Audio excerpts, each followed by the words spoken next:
Hello students, let's see this question.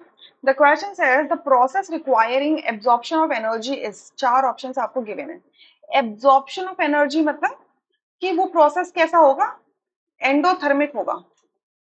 Endothermic. अब endothermic process जब होता है यानी कि ऐसा समझा जा सकता है कि उसमें हीट रिक्वायर्ड होती है या आपका जो प्रोडक्ट है वो लेस स्टेबल होता है किससे, रिएक्टेंट से. ठीक है, बट वो प्रोसेस होना जरूरी है, इस वजह से उसको एनर्जी प्रोवाइड करके वो प्रोसेस करवा दिया जाता है. ठीक है. अच्छा, अब पहला देखो, फ्लोरीन से फ्लोराइड बन रहा है, मतलब फ्लोरीन की जो वैलेंस शेल होती है, फ्लोरीन का एटॉमिक नंबर 9 होता है, इसकी वैलेंस शेल इलेक्ट्रॉनिक कॉन्फ़िगरेशन होती है 2s2 एंड 2p5 होता है. सो ये एक इलेक्ट्रॉन शॉर्ट है अपनी वैलेंस शेल कॉन्फ़िगरेशन को नियरेस्ट नोबल गैस में अटेन करने से. ठीक है.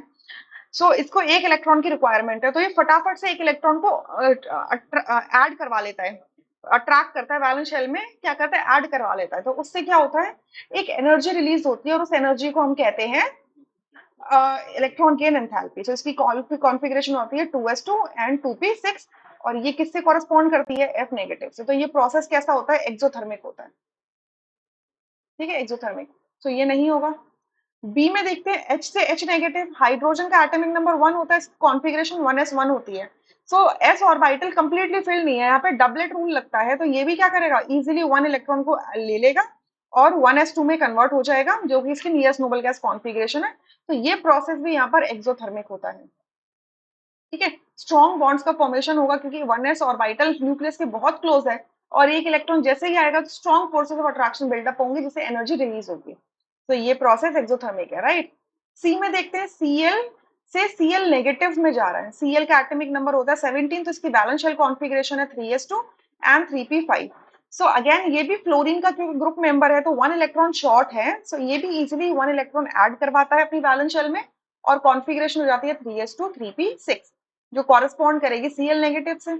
सो सिंस क्योंकि इलेक्ट्रॉनिक कॉन्फ़िगरेशन स्टेबलाइज हो रही है तो इजीली क्या होगा, फोर्सेस ऑफ अट्रैक्शन क्या होंगे, ज्यादा होंगे न्यूक्लियस और इनकमिंग इलेक्ट्रॉन के बीच में. और ये प्रोसेस भी क्या देखने के लिए मिलता है, एक्सोथर्मिक मिलता है देखने के लिए. ठीक है. सो ये भी नहीं होगा. बट O से O2 नेगेटिव जब जाता है तो ये प्रोसेस दो स्टेप में होता है. ऑक्सीजन का एटॉमिक नंबर 8 होता है, तो इसकी कॉन्फ़िगरेशन होती है 2s2 2p4. ठीक है.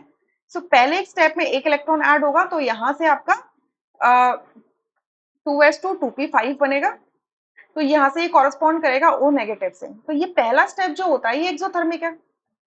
ये एक्सोथर्मिक है. इसका एक्सोथर्मिक होने का रीजन है कि न्यूट्रल स्पीशी आपके एनायनिक फॉर्म में जा रही है और क्योंकि 2p ऑर्बिटल के अंदर स्पेस था तो इजीली इलेक्ट्रॉन आ भी सकता है और उसको वेलकम किया जाता है, तो फोर्सेस ऑफ अट्रैक्शन अच्छी होती है न्यूक्लियस और इनकमिंग इलेक्ट्रॉन के बीच में. ठीक है. बट O नेगेटिव ऑलरेडी एक एनायन है, अब इसके अंदर फर्दर एक इलेक्ट्रॉन ऐड करवा रहे हो, फर्दर एक इलेक्ट्रॉन ऐड करवा रहे हो. ठीक है. तो ये कॉन्फ़िगरेशन तो ठीक है, नियरेस्ट नोबल गैस से पहुंच जाएगी 2s2 2p6, बट एक एनायन बन जाएगा O2 नेगेटिव, मतलब एक एनायन को आप डायावैलेंट एनायन में कन्वर्ट कर रहे हो. ठीक है. So it is quite difficult to convert an existing anion into some higher valent anion, right? So for that case you have to provide some energy to overcome the repulsion. Oxygen के पास जो already एक negative charge है, वो negative के पास जो already एक negative charge है, और जब एक और इलेक्ट्रॉन के पास आएगा तो उनके बीच में रिपल्शन होगा, उसको ओवरकम करने के लिए एनर्जी चाहिए. साथ में 2p ऑर्बिटल के अंदर ऑलरेडी एक बाहर का इलेक्ट्रॉन आके बैठा हुआ है, तो एक और आएगा तो इलेक्ट्रॉनिक रिपल्शन होंगे. 2p का साइज भी छोटा है, तो उस केस में आपका सेकंड स्टेप एंडोथर्मिक बन जाता है. ठीक है. सो ओवरऑल जो प्रोसेस, ये प्रोसेस कैसा होगा, एंडोथर्मिक होगा. ओवरऑल जो प्रोसेस है, ओवरऑल प्रोसेस की जो वैल्यू है, एक्सोथर्मिक में सर्टेन वैल्यू रिलीज होगी, एंडोथर्मिक में सर्टेन वैल्यू रिलीज होगी.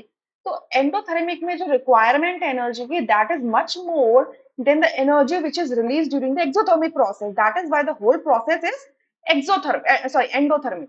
सो आपका डी ऑप्शन यहाँ से करेक्ट हो जाएगा. Rest are incorrect. I hope you understood. Thank you.